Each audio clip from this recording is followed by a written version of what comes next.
Bienvenidas y bienvenidos al último programa de Sobreciencia del 2025 aquí en TV Ciudad.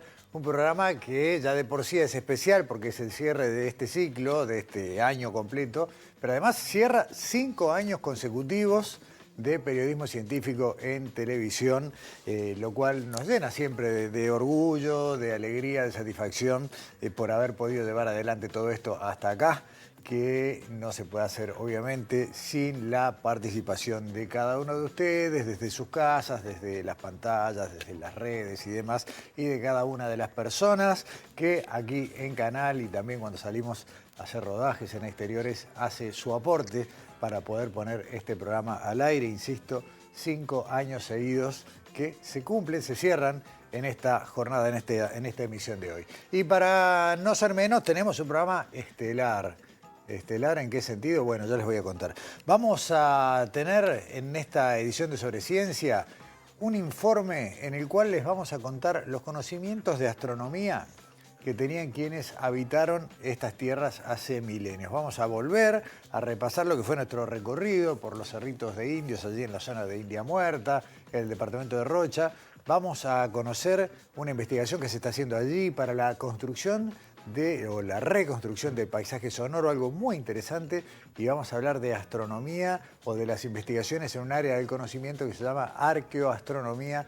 Hay muchas sorpresas, hay mucho más de lo que nunca hubiéramos imaginado en esta región del Uruguay. Pero por supuesto que no es el único contenido que tenemos para hoy. Hay otra cosa que es absolutamente fuera de lo que uno podría imaginarse. Vamos a hablar de tango y tuberculosis. Sí, no vamos a hablar de tango por un lado y de tuberculosis, pero no, todo junto, en un informe que seguramente les va a encantar. ¿Se acuerdan que la semana pasada les dijimos que nos quedaba mucho material de la recorrida por el Museo Nacional de Antropología? Bueno, volvemos hoy a este museo, a este hermoso edificio y a todo su contenido patrimonial. Vamos a hablar de investigaciones científicas que se hacen en el marco del Museo Nacional de Antropología y nos vamos a ir cerrando el ciclo de las aves que viven con nosotros, que conviven en nuestras ciudades, y hoy es el turno de una de las más simbólicas y características de nuestro país, el tero. Así que nada, estos son los contenidos de hoy en Sobreciencia. Arrancamos con el salpicón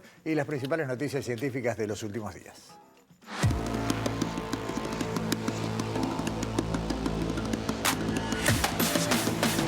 El próximo lunes 1 de diciembre a las 11:30 se presenta el nuevo Fondo de Investigación Ida Holz. Es el nuevo instrumento diseñado para apoyar proyectos científicos de largo plazo en todas las áreas del conocimiento. La iniciativa, anunciada en Sobreciencia, financiará hasta 30 investigaciones por un máximo de $200.000 en 5 años de ejecución y sumará además becas de doctorado y postdoctorado. El evento de lanzamiento se realizará en la sede de Presidencia y durante la actividad se compartirán los detalles del llamado y sus principales características.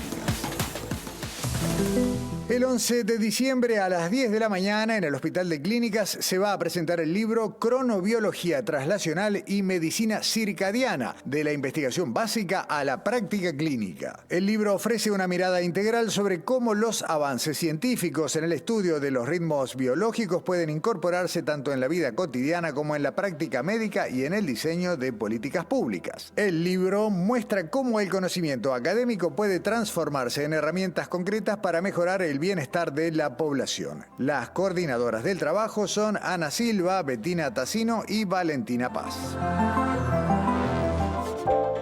El viernes 12 de diciembre se va a realizar una nueva edición de Museos en la Noche. Desde las 7 de la tarde, más de un centenar de espacios dedicados al arte, la historia, la ciencia, la tecnología y el patrimonio abrirán sus puertas para recibir al público con una programación diversa. La consigna será recorrer, descubrir y resignificar estos espacios culturales desde nuevas miradas. La grilla de actividades se publica en la web del Ministerio que tenemos en pantalla.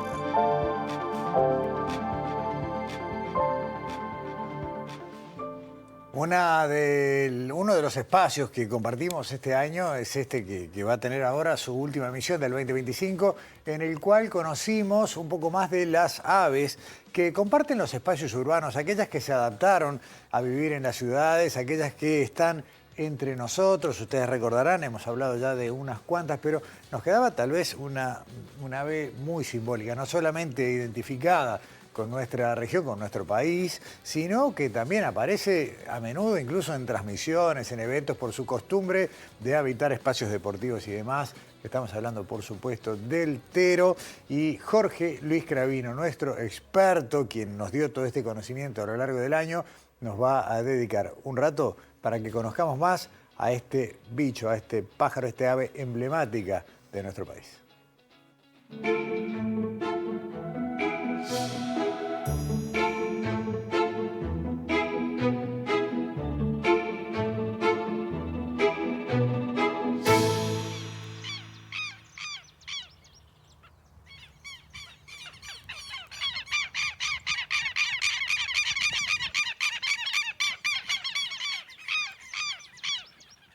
Devuelva su documento si nunca ha oído al tero, porque es una voz muy singular en todo el Uruguay. Entonces, si suena eso y dice, ¿qué es eso? No.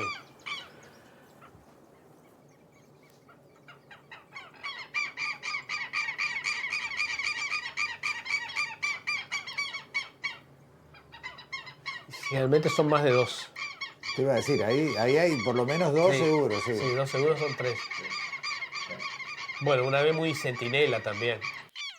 Esta es distintas variaciones con esta misma nota, ¿no? De repente arrancan y hacen más cortita. Otra de las aves que tiene su nombre a partir de su canto. Teru, teru, teru. Es el símbolo de la Asociación de Ingenieros Agrónomos del Uruguay, de la selección de rugby también, no sé si anda en algún otro sitio. Y bueno, una ave de las más emblemáticas, ¿no? Que también se discute si podría ser el ave nacional o no.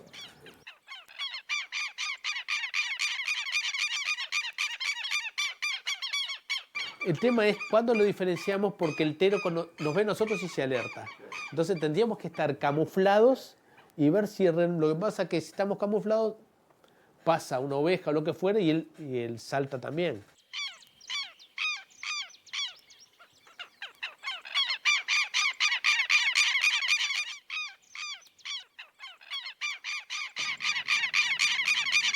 Ese tero que estamos viendo en la foto, Jorge, parece tan pacífico como otras aves. Sin embargo, casi todos los que alguna vez corrimos en un césped, tuvimos un tero corriéndonos por atrás. Y con cara de mal, ¿no? Muy amenazante. Sí, esa es su fama y su realidad. Casi todos los que han ido a pasear el campo de golf cuando se abre los domingos también. Y cuando niños incluso nos gustaba pasarle cerca y nos llevar a algún adulto para que nos sumara el tero, ¿no? Es algo que está muy arraigado entre todos nosotros. Es un ave muy emblemática, con un porte muy singular también. Todo, porte, plumaje, historias.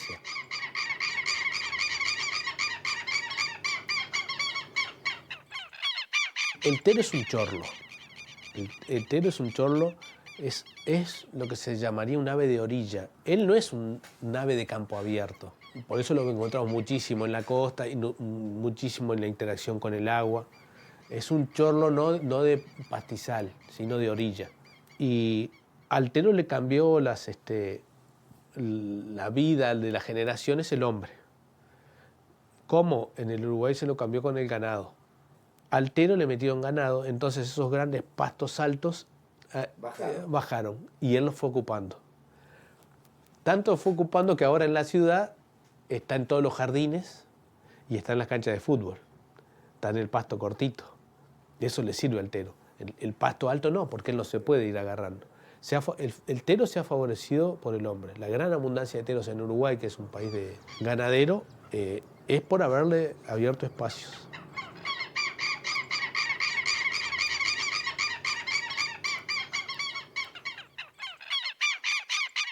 Yo lo he encontrado, por ejemplo, en aserraderos, entre la viruta. Y, aunque no lo crean, he visto nidos de tero en Uruguay desde edificios arriba de garajes de zinc. En La Unión, por ejemplo, los he visto. Y sé que está descrito también que anida en techos, una cosa rara, ¿no?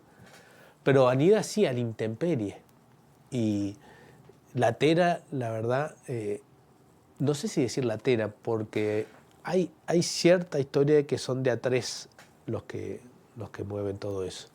Que posiblemente sea una tera y dos teros, que hay cierta poliandría. Los tríos son muy comunes en los teros, es un tipo, por lo menos tres siempre hay. Eso incluso en los que llaman las paradas nupciales, van de a tres y juntitos. Y es como una parada militar. El tero tiene algo de militar porque tiene charreteras doradas y verdosas, tiene un porte, tiene dos espolones naranja y tiene esa manera de que van todos caminando juntos, de repente se baja uno y se baja otro y hacen como si picaran. Tienen toda una parada nupcial que involucra a tres. La tera o los teros han sido muy adorados por la defensa del nido, al punto que hay filmaciones de una tera echada sobre el nido y pasándole una máquina cosechadora de repente. Claro, está tomado para salvar el nido, ¿no? Pero la bicha sin moverse. Y las prácticas comunes en las canchas de retirar los nidos cuando se juega el partido. Sí, y volverlo a poner después. Sí, volverlo a poner después. Eso pasa en Uruguay, pasa en el Estadio Centenario, pasa en el Gran Parque Central, pasa en cualquier cancha chica.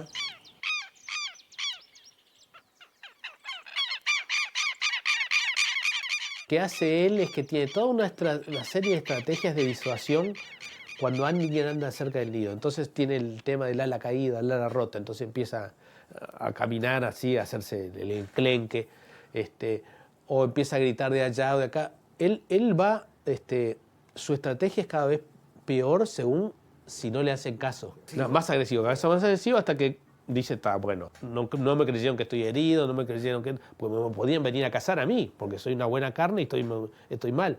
No, entonces ahí decide atacar y pasar. Entonces pasa uno, pasa otro. Se sienten a veces el golpe de las alas cerca de uno. Pero bueno, son estrategias de ahuyentamiento que tiene el tero, que lo hicieron muy famoso, que lo tienen, por ejemplo, los gaviotines. Hay gaviotines en las colonias de cría, también lo tienen, de pasada rasante. Pero el de la mayor fama es el tero, lejos.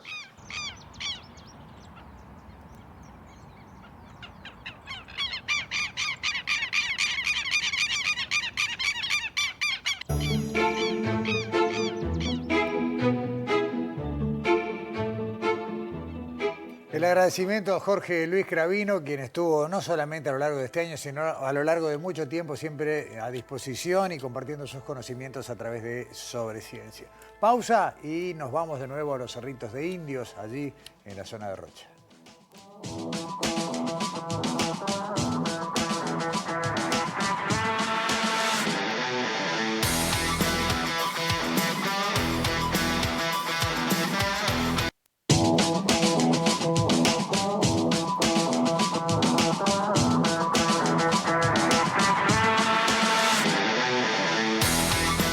Segundo segmento de este último programa del 2025 de Sobre Ciencia aquí en TV Ciudad, y vamos a volver, como ya hicimos hace 2 programas, a los Cerritos de Indio de la zona de India Muerta, allí cerca de la localidad de Lascano, en el departamento de Rocha.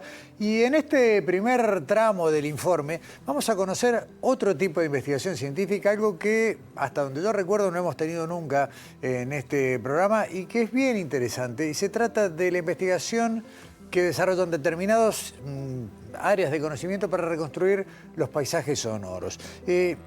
Pablo Hernández Olveira está haciendo su trabajo de posgrado. Él es ingeniero agrónomo, sin embargo ahora está asimilado, está integrado al equipo de investigadores tanto del CURE de Rocha como de Facultad de Humanidades, y está haciendo este trabajo, que es la reconstrucción de un paisaje acústico sonoro en la zona de los Cerritos de Indios de India Muerta. Lo vemos.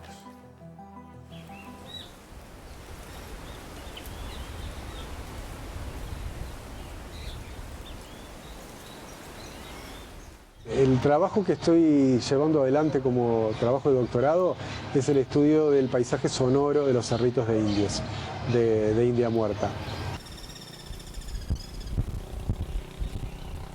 Y el paisaje sería eso, significados y valores que trascienden. Lo podés percibir el mundo se puede percibir a través de nuestros sentidos, ¿no? Entonces la percepción es polisensorial y sinestésica. Esto es una aproximación, estudiar lo sonoro, lo visual por separado, es una metodología, digamos. Claro. Que una de las principales cuestiones que le interesaba saber en particular Camila Gianotti, que es mi tutora, era poder entender o poder conocer lo que es el mundo sensorial, lo intangible en torno a lo que son estos conjuntos de cerritos.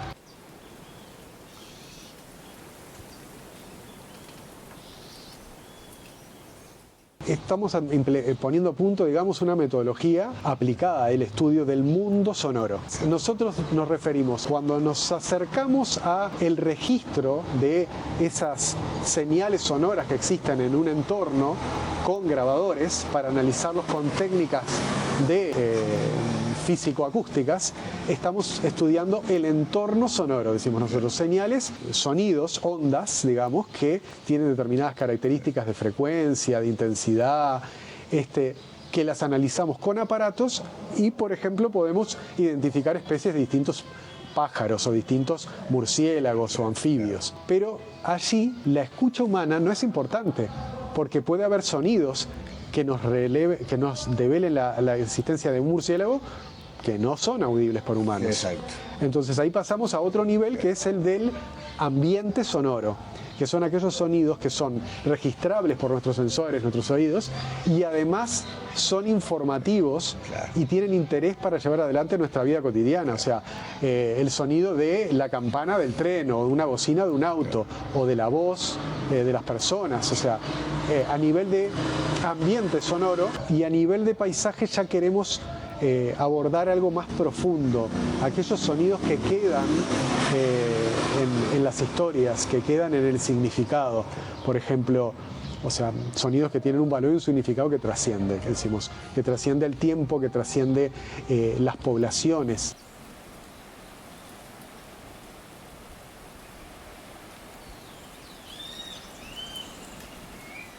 Bueno, la intención es conocer lo que es el paisaje sonoro, el ambiente sonoro y el entorno sonoro en torno a los cerritos de indios, a través de un estudio de caso. O sea, es estos en particular, es una primera aproximación a conocer ese mundo particular, y teniendo en cuenta que lo que no se conoce se pierde simplemente por no poder definir cómo es esto, qué significado tiene, qué valor tiene para determinadas poblaciones de personas. Entonces, conociéndolo, caracterizándolo, es un primer acercamiento para lo que es la conservación.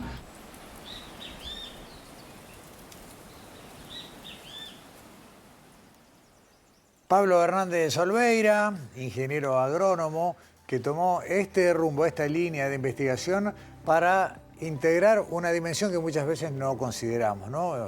Entendemos por paisaje lo que vemos, y en este caso hay toda otra dimensión de paisaje que la percibimos a través del sentido del oído y que forma parte de los recuerdos, del entorno, de la construcción cultural de un ambiente. Pero ahora vamos a mirar para arriba.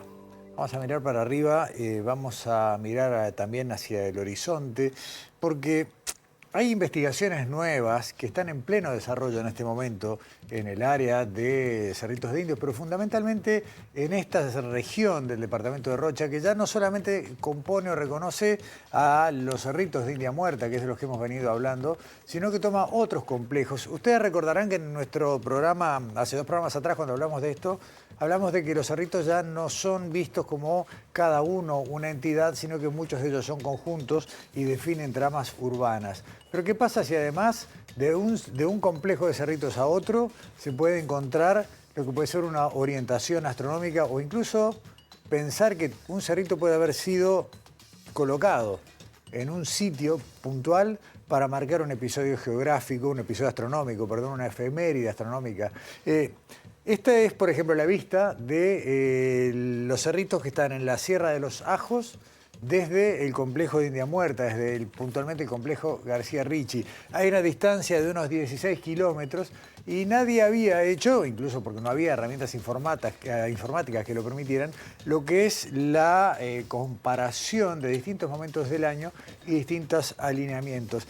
¿Cómo se ve el cielo nocturno en las zonas de los cerritos? Vemos en otra placa, en realidad, si uno empieza a ver el escenario y sobre todo la posibilidad de ir contrastando los momentos en los que determinados astros emergen desde el horizonte y los puntos donde están ubicados los cerritos, uno empieza a encontrar cosas que son demasiado marcadas para ser casuales. Vamos a ver la primera parte de la charla que tuvimos sobre esto. Comenzamos una vez más recorriendo lo que fue aquel paseo, recordando aquel recorrido con la arqueóloga Camila Gianotti, y después hablamos con otro arqueólogo, Nicolás Gazán, quien acaba de publicar hace poco un trabajo sobre arqueoastronomía y tiene otro listo para entrar en imprenta en pocas semanas.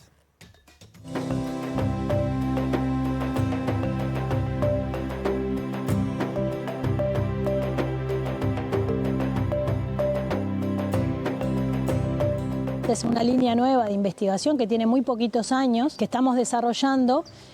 Nos están mostrando también la relación de estas orientaciones, o de algunas de ellas, con fenómenos astronómicos, con aspectos que tienen que ver con los conocimientos del cielo que tenían estos pueblos originarios. Eso es algo, por ejemplo, que ocurre en todos los pueblos indígenas. Hay un vínculo estrecho con el cielo, muchísimo más afinado y más profundo que el que tenemos nosotros como sociedad hoy en día.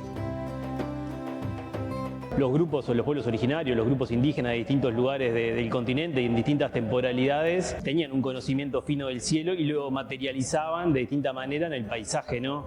Y tenemos ejemplos de orientaciones desde, por ejemplo, la zona andina, en Caral, de hace 5.000 años, que ya estaban orientando sus monumentos, sus estructuras, tanto civiles como monumentales, hacia determinados asterismos, ¿no? Entonces, en el estudio de los cerritos de indios siempre estuvo presente el tema de la ubicación, de cómo se ubican los cerritos, ¿no? Y sí, muchas veces se ubican cerca de los humedales, de los recursos.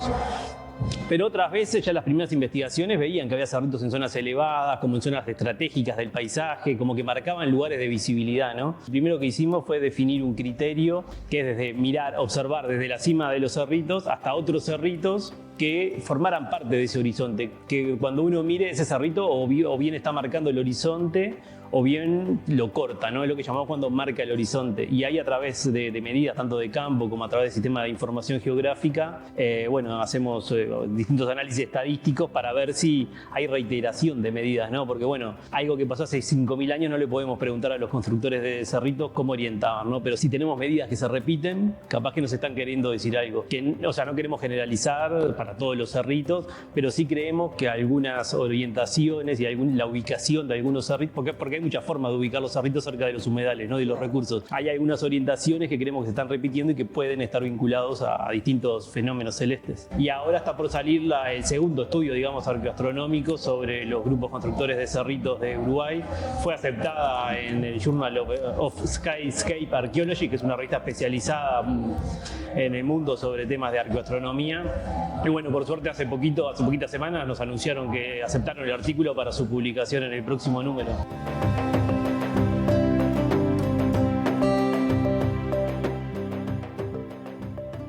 Y ese artículo que está por ser publicado recoge de alguna manera dos dimensiones de algo que para nosotros resultó muy sorprendente. Por un lado, lo que se ha podido reconstruir a partir de tradiciones que en algunos lugares de nuestra región, más que nada en Argentina y en Paraguay todavía, o en Bolivia, se mantiene como una herencia cultural y que son determinadas constelaciones que obviamente no pertenecen a las culturas del hemisferio norte y que sí se ven en el hemisferio sur. Porque si uno repasa lo que puede ver del cielo del sur, puede ver paisajes como los de la Vía Láctea, como los que podemos ver incluso en la próxima placa que tenemos allí en pantalla, y repasar, bueno, lo que siempre hemos tenido a la vista, la idea de lo mismo que vieron los romanos, ¿no? Un río de leche que volcó una diosa. Ustedes recuerdan, de ahí venía el nombre de Vía Láctea. Pero si en cambio la miramos con ojos de quienes vivían en esta parte y quienes convivían, por ejemplo, con yandúes, veían eso, ¿no? Lo que estamos viendo. Esta es una fotografía, además, que nos cedió el astrofotógrafo Fefo Bouvier, quien tomó la foto y luego fue intervenida artísticamente para mostrar cómo las estrellas, los cúmulos estelares, pero también los puntos oscuros, servían para que quienes estaban acá vieran cosas que hoy tal vez no identificamos a primera vista. En definitiva, siempre hubo una dosis de fantasía e imaginación. Por ejemplo, cuando quienes venían del norte miraban una de las constelaciones más famosas, ¿no? La Cruz del Sur, veían eso, una cruz vinculada también fuertemente con motivos religiosos. Sin embargo, hoy vemos en la próxima placa que veían quienes habitaban esta región. Veían la huella del ñandú, la pata del ñandú, que además está ubicada estelarmente, la Cruz del Sur, muy cerca de lo que sería la cabeza del ñandú. En definitiva, la presencia del ñandú celestial, tal como se lo conoce, aparece muy marcada. Pero esto, si se quiere, tiene la dimensión un poco poética, artística, la mirada contemplativa del espacio celeste. El tema interesante aparece cuando además las investigaciones muestran que una palabra que escuchamos recién, asterismos, que son en definitiva los temas astrales que tienen importancia, porque hace un solsticio, el determinado cumplimiento de un ciclo que se marca por la aparición, por ejemplo, de la luna en el punto más al sur, o el momento de cambio de estaciones marcado por determinado tránsito astronómico. Bueno, eso parece haber estado marcado a lo largo de las distancias en la interacción entre distintos complejos de cerritos. Y si tomamos en cuenta que estamos hablando de construcciones de 4.000 años, en el caso del complejo de Sierra de los Ajos, que es el que veíamos más temprano, y también 4.000 años para algunos de los cerritos del complejo García Ricci, estamos pudiendo afirmar, y ese es el trabajo que está a punto de publicarse, como decía Nicolás Gazan, que quienes habitaron estos territorios hace 4.000 años manejaban conocimientos astronómicos similares a los que exhibían las civilizaciones del hemisferio norte, puntualmente en Europa y también en Oriente, para la misma época del desarrollo de la humanidad. Es decir, que hace 4.000 o tal vez más años ya se podían marcar los ciclos astronómicos a través de estructuras monumentales, esas que a veces viajamos, ¿no? Como quien va a Stonehenge a mirar una salida del sol, un equinoccio, bueno, un solsticio. Bueno, acá también. Vemos la segunda parte de nuestra charla con Nicolás Gazan y también con Camila Gianotti.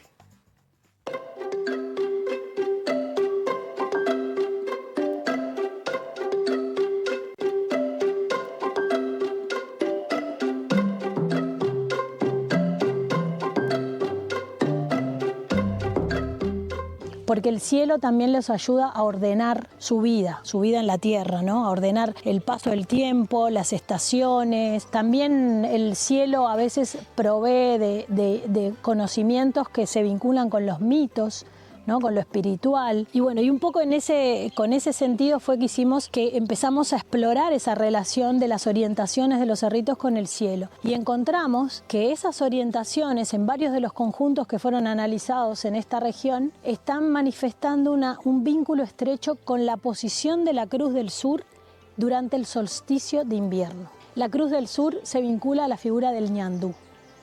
No solo la Cruz del Sur, sino el lugar que ocupa la Cruz del Sur también en relación a la Vía Láctea. Porque la Cruz del Sur está en la Vía Láctea.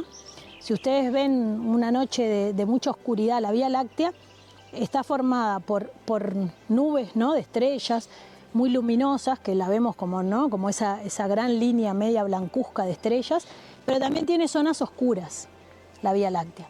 Y los pueblos originarios también le dieron mucha importancia a esas zonas oscuras. Y esa Vía Láctea, cuando la vemos en una noche oscura, más o menos en esas fechas que le decía, uno puede distinguir la figura de un ñandú. Encontramos como unas orientaciones recurrentes de los conjuntos hacia lo que sería la salida, digamos, de la Cruz del Sur, que a su vez eso está vinculado con la Vía Láctea, ¿no? Y es conceptualizado por distintos pueblos sudamericanos, distintos pueblos indígenas como un ñandú. La Vía Láctea es como muy importante para grupos tanto del norte de América del Sur como del cono sur, ¿no? Entonces es algo bastante recurrente también la Cruz del Sur.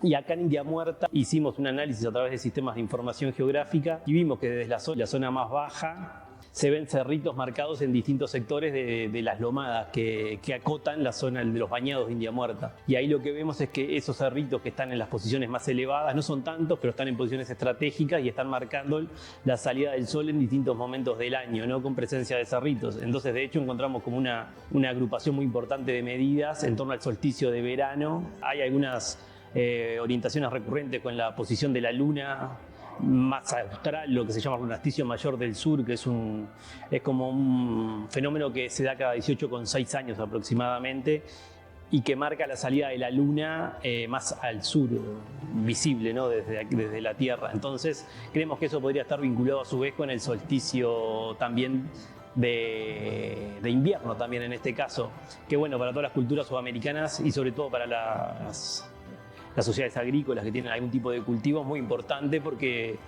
el solsticio de invierno marca la llegada de las heladas en general y como que es el inicio del ciclo, ¿no? Que después esas heladas van a permitir que venga la primavera o que las plantas empiecen a crecer, que las cosechas sean ricas.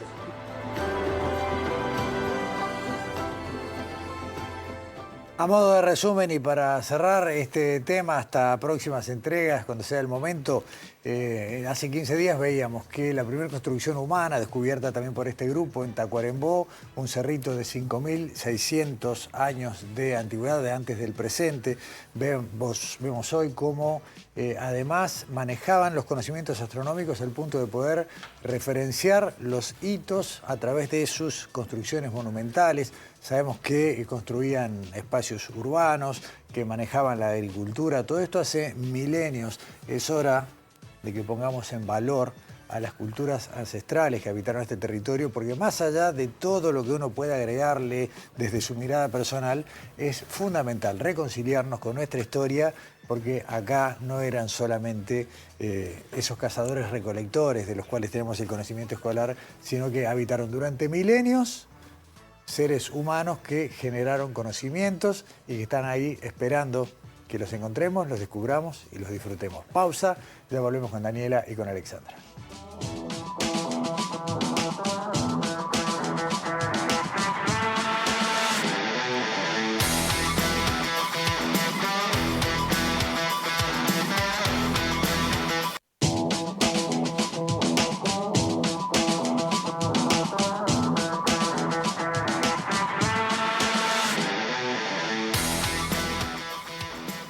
Último segmento de este último programa del 2025 de Sobre Ciencia en TV Ciudad. Daniela y Alexandra juntas en Piso Comando.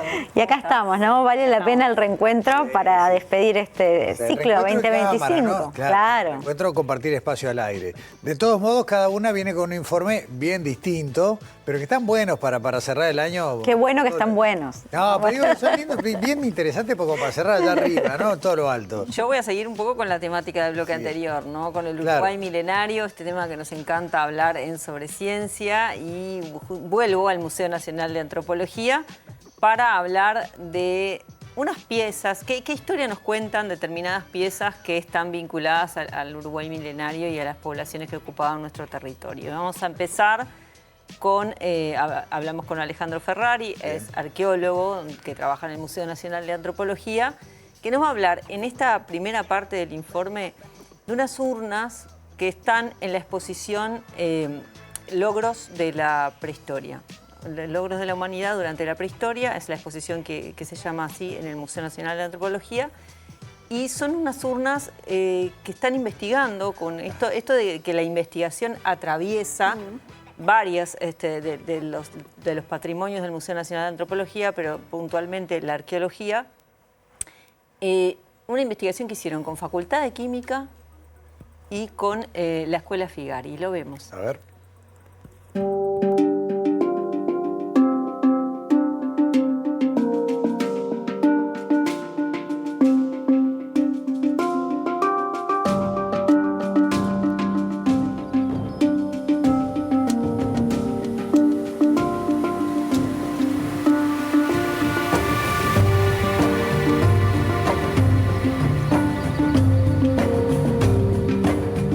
Estamos en la exposición Logros de la Humanidad durante la Prehistoria. En esta exposición tenemos una serie de salas temáticas y en este caso estamos en la sala dedicada a la elaboración de la cerámica por parte de nuestros ancestros prehistóricos, ¿no? Grupos indígenas que habitaron nuestro territorio hace ya bastantes años.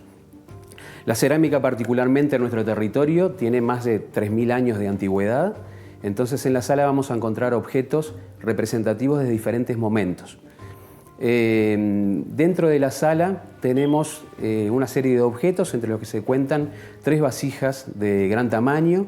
Esas vasijas tienen la particularidad de que fueron encontradas con restos humanos dentro, y eso nos habla de las costumbres funerarias que tenían, en este caso, grupos de origen guaraní o guaranizados, grupos tupí-guaraníes, que tenían por costumbre enterrar a sus muertos dentro de grandes tinajas, en este caso, ¿no?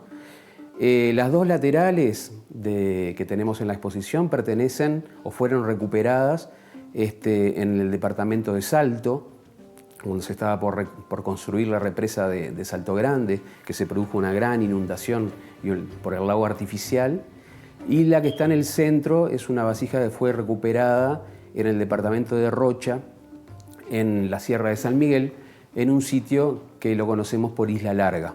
Los restos humanos que estaban dentro se investigaron y podemos saber hoy de que pertenecieron a un hombre de unos 39 a 54 años al momento de morir y que tenía unas inserciones musculares muy potentes. Se ve que era una persona robusta, algo musculosa.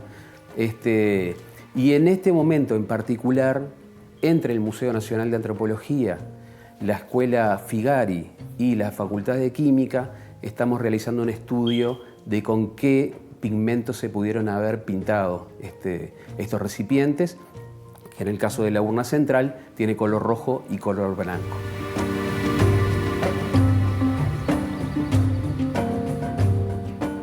Muy interesante, sobre todo, como decías vos, ¿no? Como un único objeto es investigado desde distintas áreas de conocimiento. Claro, y ¿no? bueno, Sí. y seguimos con estas investigaciones. Estas urnas, nos decía Alejandro, que son aproximadamente de hace, se estima, unos 400 años antes del presente. Él explicaba ahí como algunas características de las poblaciones que usaban estos rituales. Bueno, hay otra pieza de cerámica que es un emblema del Museo Nacional de Antropología, que es el ñacurutu. Ñacurutu. Que se explica, que se estima más o menos que está datado entre los 1600 y 1500 antes del presente. Y bueno, y esta investigación, también hicieron investigación sobre el ñacurutu, pero con la Facultad de Ciencias y la Escuela Figari, y nos cuenta Alejandro Ferrari que encontraron.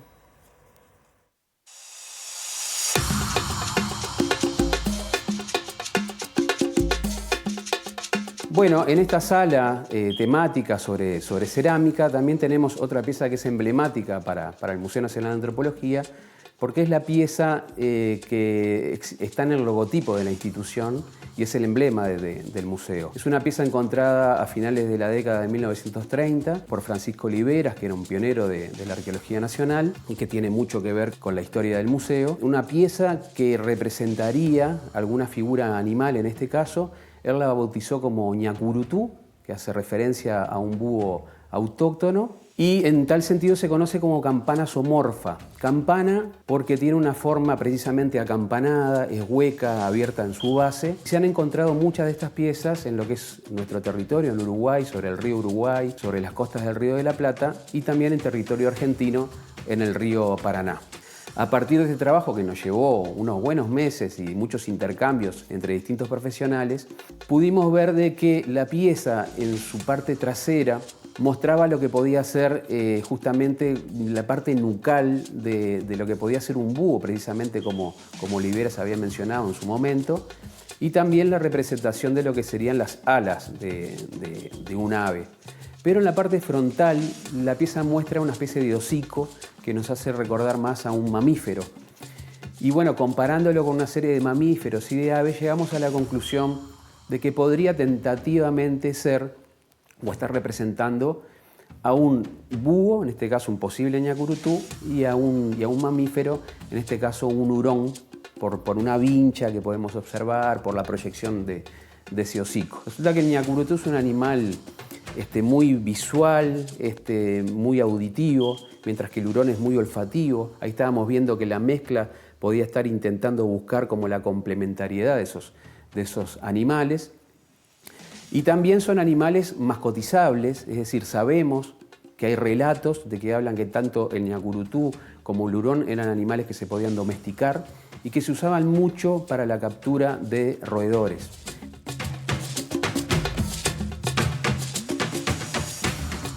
Hay como mucho cruce de épocas, ¿no? De artefactos más cercanos en el tiempo, como las urnas del primer informe, el ñacurutú que va un poco más atrás, y bueno, y esa necesidad de datar todo, ¿no? Y es toda una obviedad esto, pero es todo uruguayo, ¿no? O sea, es todo de este territorio que a veces uno está acostumbrado a apreciar esas cuestiones internacionales. Claro. De todos modos, y ya con esto te la dejo seguir, Alexandra, no es menos sorprendente también que algo no sea de acá, pero sí haya aparecido, porque también habla y cada vez hay más noticia de un tránsito comercial y de intercambio muy fluido en América. Y recuerdo que el Antropolito de Mercedes, que era una pieza muy famosa del museo, que ahora está en su departamento de origen, todavía no se sabe si fue concebido en lo que hoy es territorio uruguayo o si viene a otra parte, porque ninguna cultura de las que se conoce acá se hace, digamos, tiene producciones parecidas a ese objeto, ¿no? Bueno, pero es un poco lo que decías en el bloque anterior, la importancia de conocer nuestra historia y lo que pasaba acá hace miles de años, ¿no? A ver, voy a decir una frase y con esto me callo y te dejo de hablar. Hay que darse cuenta que si uno mira la grande, la de Sudamérica, se está reescribiendo la historia del poblamiento humano y no es menor. Y hay investigación para eso, ¿no, Gustavo? Bueno, una de las cosas que vemos en el Museo Nacional de Antropología es un perro prehistórico, los restos de un perro prehistórico. Y esta es una investigación también que hicieron desde el Museo Nacional de Antropología con el CURE de Rocha y con investigadores de Alemania, Suiza y Argentina y Brasil, para investigar justamente, bueno, qué historia, bueno, cuentan este perro que encontraron, que tiene aproximadamente, se data unos 1000 años antes del presente. Bien. Y que nos cuenta Alejandro Ferrari qué encontraron en esta investigación también conjunta.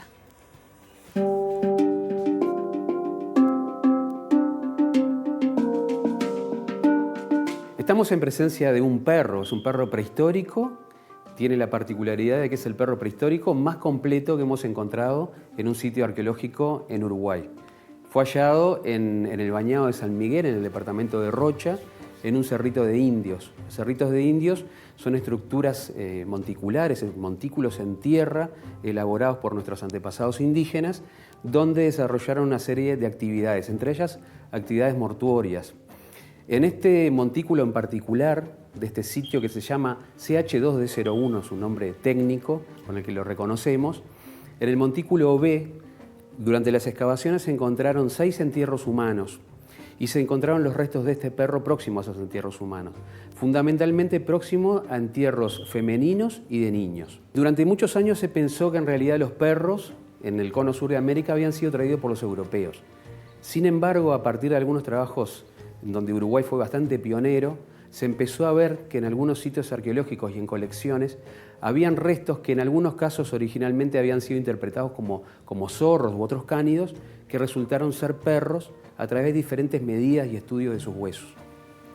Hoy en día también, por suerte, podemos sumar estudios genéticos, que son precisamente lo que se le ha hecho a este animal, y nos ha permitido saber los estudios de sus huesos, tanto como el estudio genético, de que estamos ante presencia de un perro macho que tenía unos 60 centímetros más o menos de largo, unos 40 centímetros a la altura de la espalda, a la cruz. Este era un perro mediano, el cráneo de forma mesocéfala, como se le conoce y se describe morfológicamente, y tuvimos la suerte de que se pudieron hacer unas reconstrucciones que nos permiten más o menos reconocer cómo era ese animal más allá de sus restos óseos como lo tenemos hoy, ¿no? Los perros más antiguos que tenemos hasta ahora datados en Uruguay alcanzan unos 1700 años de antigüedad. No quita que pueda haber perros con mayores antigüedades.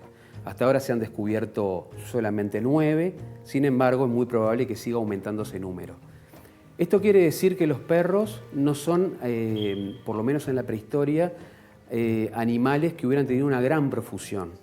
Indica que no había tanta cantidad de perros como podemos tener hoy o en periodos históricos.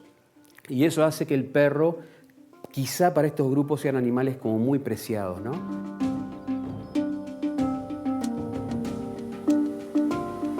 hace algún tiempo atrás se formó un equipo multidisciplinario donde el museo fue invitado a participar precisamente por contener y tener en sus colecciones material tan importante, y a partir de estos estudios se pudieron de alguna manera identificar y tratar de reconstruir cómo podían haber sido estos animales en vida, concretamente este perro en particular y otros perros de la región.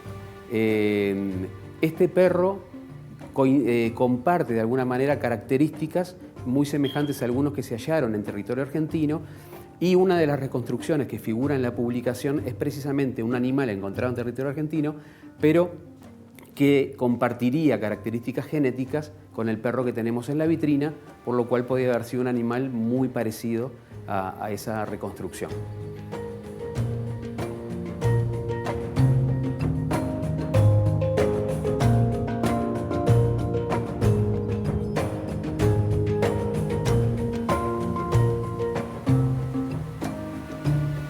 Sabemos que un museo, a pesar de que lo concebimos como un espacio de exhibición muchas veces, es mucho más lo que guarda que lo que muestra, y mucho más la ciencia que genera en esas colecciones que la que uno puede apreciar en un recorrido, ¿no? Y si así cerramos el ciclo de la ciencia de nuestros museos contando historias de 3 piezas específicas sobre, bueno, nuestro pasado y las poblaciones que vivían en nuestro territorio. Muy bien, algo para agradecer. Agradecer a la gente del museo, a Nelson Barros también, que no quiso salir en este informe, pero es el que se dedica al departamento de educación y que hace las visitas guiadas a escuelas, liceos, a adultos mayores, de también visitas guiadas que la gente le pide específicamente.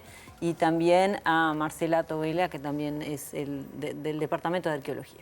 Muy bien, le ponemos ritmo de 2x4 a esta. Exactamente. Prefiero hablar de tango y no de tuberculosis, aunque están unidos. Vamos a hablar de los dos, pero primero quiero felicitar a Alexandra, porque la verdad que el ciclo de los museos es precioso, sí. ¿no? Y son lugares donde generalmente uno va de visita, no sé qué, pero no lo piensa como quizás una pieza de ciencia, ¿no?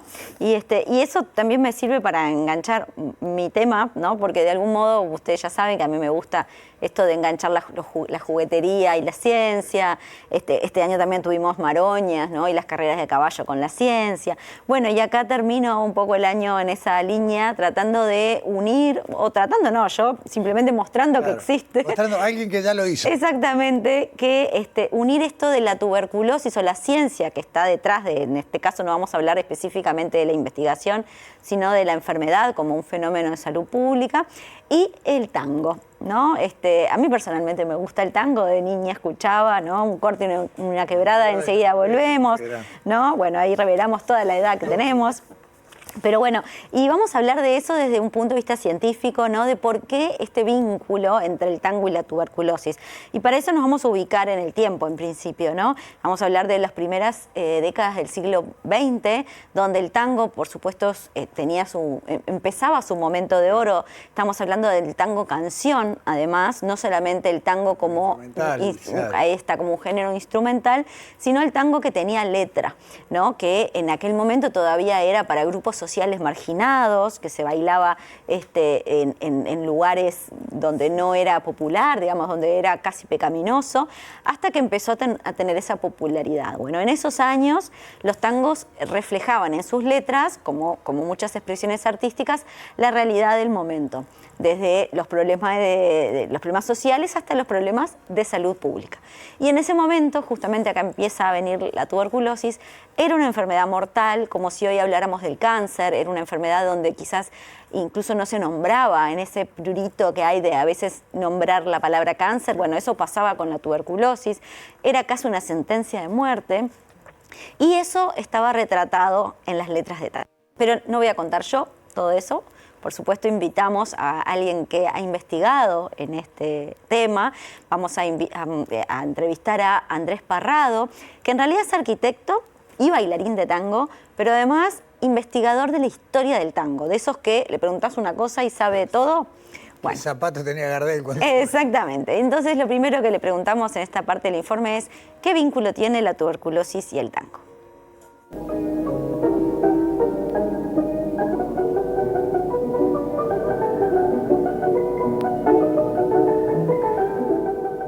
El tango tango y la tuberculosis tienen un vínculo que es en el tango canción que aparece en 1917, con la presencia de Pascual Contursi, que es el primero que empieza a ponerle letra a los tangos que eran instrumentales.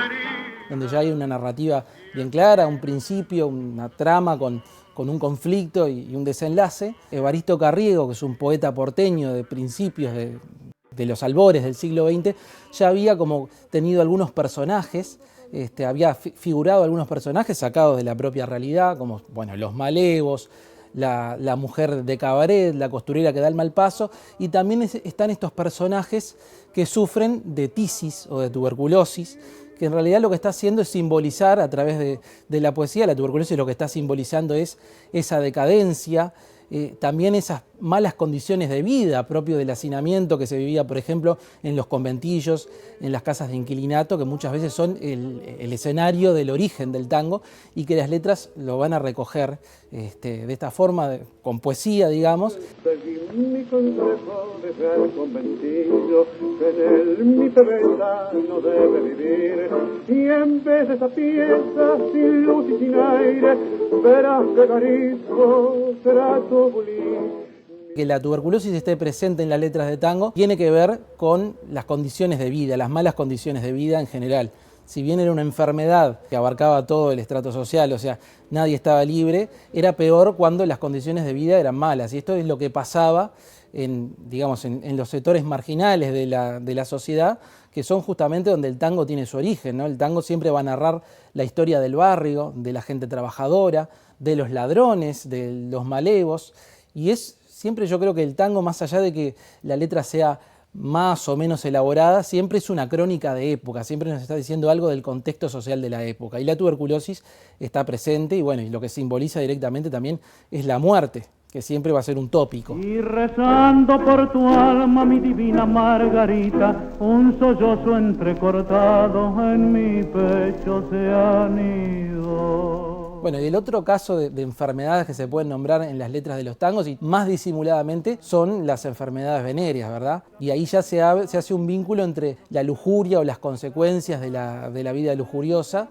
Llama la atención que en general siempre se apunta al personaje de la mujer de vida licenciosa y no tanto a los hombres, que también eran víctimas de las mismas enfermedades. Pero bueno, está vinculado esto al mundo prostibulario. ¿Te acordás, hermano, qué tiempos aquellos? Eran otros hombres, más hombres los nuestros. No se conocían coca ni morfina. Los muchachos de antes no usaban gomina.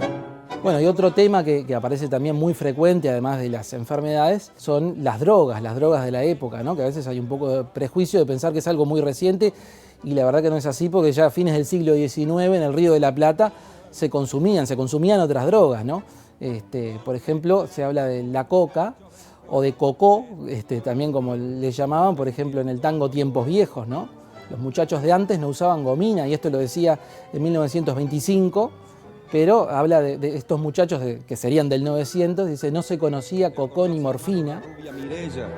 Que quiten lo de Ansen al guapo Rivera. Pensar que casi me amasijo una noche por ella y hoy es una pobre mendiga rapienta.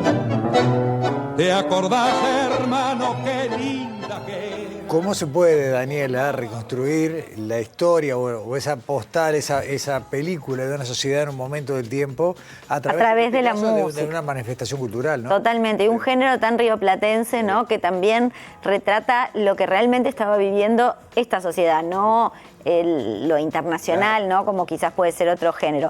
Pero bueno, por supuesto, lo que después le pedimos, una vez construida esta base, lo que le pedimos a Andrés son ejemplos. Contanos, Andrés, cuáles son esas letras, esos tangos que hacen referencia a este vínculo de la tuberculosis en esa época. Esto es lo que nos contó.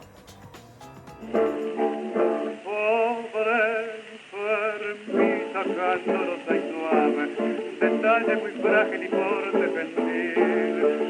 grandes ojeras rodeadas. El momento de aparición del tema tuberculosis o tisis, porque se usa mucho esa palabra en las letras de tango, es prácticamente que al principio. Ya en 1922, por ejemplo, en una letra de Juan Andrés Caruso, que es el tango Córdoba, que graba Gardel, ya aparece un personaje, ¿no? Una pobre enfermita, candorosa y suave, que se va a la sierra. Imaginamos que es las sierras de Córdoba, justamente. Su pobre enfermita fue en busca de vida y en medio de la vida la muerte encontró. También tiene que ver con esta recomendación de los médicos. En realidad no había mucha solución, yo creo, en aquel entonces, estamos hablando de década del 20, y lo que se recomendaba justamente, que esta escena la vemos repetida muchas veces, es el aire de sierra, ¿no? Como para limpiar los pulmones. También está un tango un poco desconocido que se llama Hermanita, que es de Ivo Pelay, que era quien colaboraba en las letras con Francisco Canaro en esa época, a fines de la década del 20, donde bueno, se describe una escena bastante lúgubre, de vuelta ahí, de influencia de Edgar Allan Poe, de la literatura francesa, donde una hermana acompaña a la otra a subir la cuesta y ella va tosiendo por el camino y la otra la alienta a seguir porque arriba hay un blanco palacio. En realidad el blanco palacio es la muerte que la va a liberar de esos males.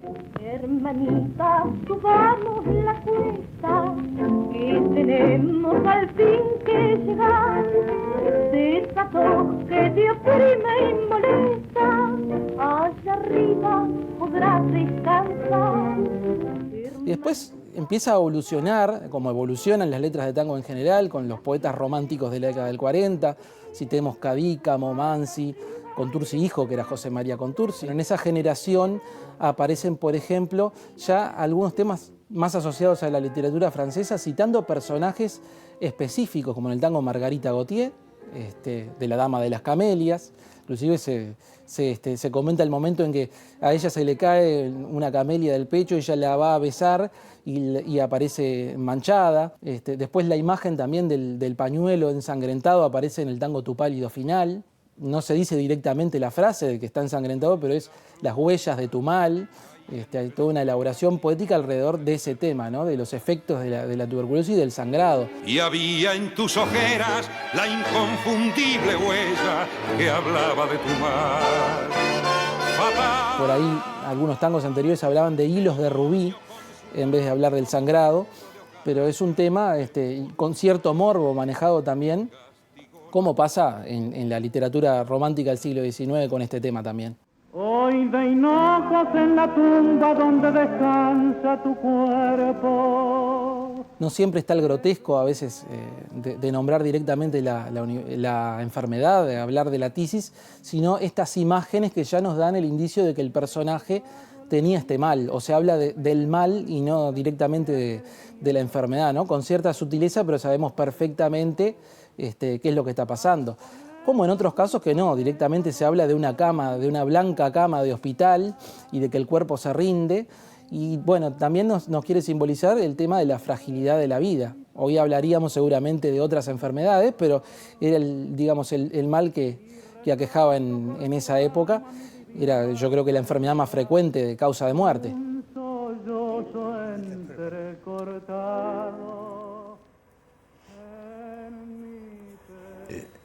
Hay historias que están contadas en las canciones que a su vez nos traen otras historias a la mente que bueno van corriendo mientras conversamos. ¿Por quién no ha escuchado o alguno de estos tangos sin entender a veces de qué hablaba? O le vino algún otro a la mente, ¿no? Que tal vez no estaba en estos ejemplos. Totalmente, y como vemos como desde la poesía, de la música, ¿no? La letra de un tango se puede romantizar incluso una enfermedad con ese nivel de metáfora, ¿no? Además, porque en ninguno de los tangos se menciona la palabra tuberculosis, se habla de el final, o sea, esa muerte por que la abruma. Claro, la tos con sangre, o sea, todas cosas que realmente no tienen mucho atractivo visual, pero que llevadas a las letras del tango tienen como ese romanticismo, ¿no? Que les quieren dar en esa época. Pero bueno, esto no sería un informe sobre el tango, sino tenemos un poquito más de Gardel en la historia. Entonces, y particularmente Andrés, que sabe, como les decía, esas personas que hilan datos uno tras del otro, nos contó una anécdota de Gardel muy vinculada a la tuberculosis y cómo Gardel tenía como la tuberculosis como muy presente en sus intereses, y esto es lo que nos cuentan en la última parte del informe. Como un ave que en el camino.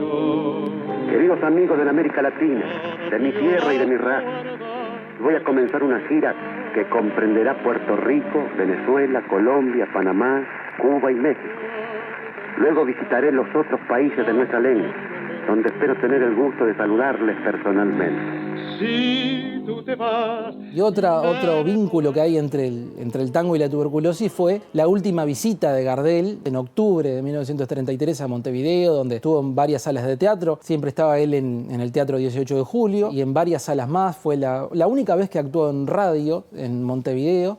Y además él había recibido una invitación, un contrato, digamos, para actuar en el Club Uruguay para gente de la alta sociedad, pero él lo suspendió, lo descartó, dejando, por supuesto, de cobrar una suma importante de dinero porque había recibido una carta en la que los internos del Hospital Fermín Ferreira, que era el hospital donde estaban aislados los tuberculosos, le pedían que por favor los visitara. Y él no solo que va a visitarlos, sino que va con sus guitarristas, por supuesto pagándoles él, y canta, hace un recital en la parte abierta, digamos, en la galería de lo que era el pabellón de mujeres. Y bueno, ahí todos tienen un recital de Gardel en octubre, el 7 de octubre de 1933.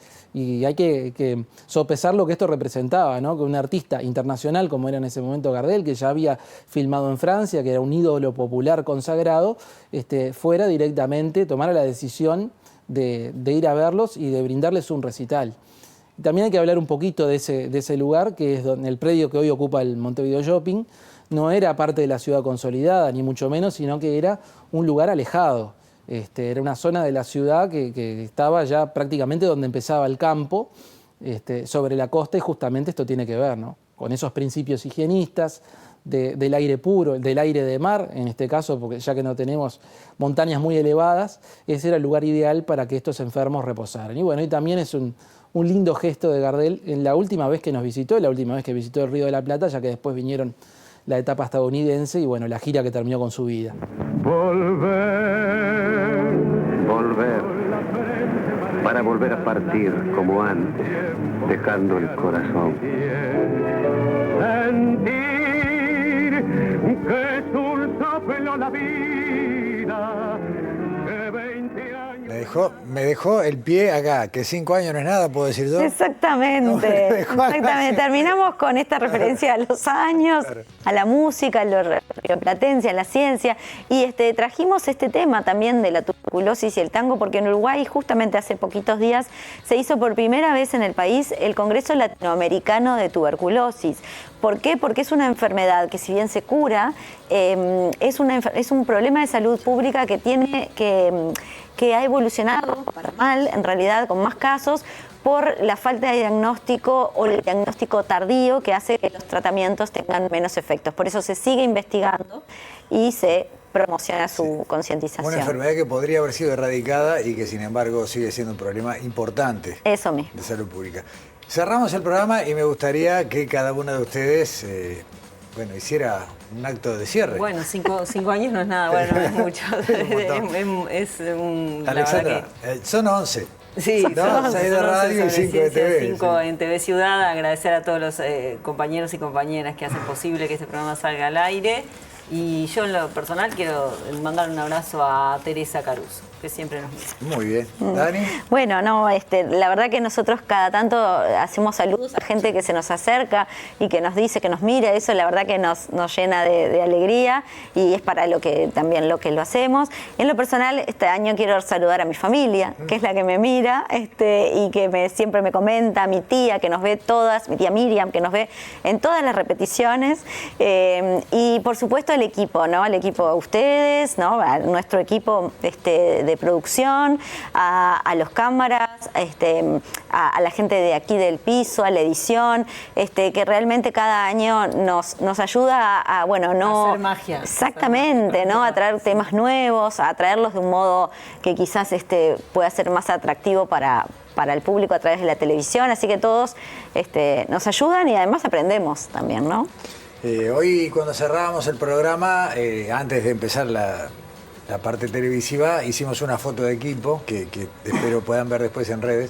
Y ahí tomé conciencia de la cantidad de gente que solo en este acto tiene que ver con la puesta al aire, más todos los que mencionaba Daniela, quienes entre semana nos acompañan a hacer los rodajes, quienes en distintos puntos del canal, áreas administrativas, áreas técnicas, hacen lo necesario para que este complejo andamiaje, para que esta máquina de relojería, que es un canal de televisión, nos permita llegar hasta ustedes para hablar de la ciencia que se construye en nuestro país. Así que nada, el agradecimiento enorme a todas las personas que a lo largo de los 5 años han pasado de alguna u otra manera por esta casa, por este canal, y han permitido que Sobreciencia esté al aire. Así que cerramos, no me quiero ir sin decir que a lo largo de estos días hicimos una convocatoria en las redes sociales de Sobreciencia, gracias a Objetos que Ística Objetos preparó especialmente para esta 5ª temporada de Sobreciencia. Les estaremos contando en el Instagram quiénes ganaron el sorteo y nada.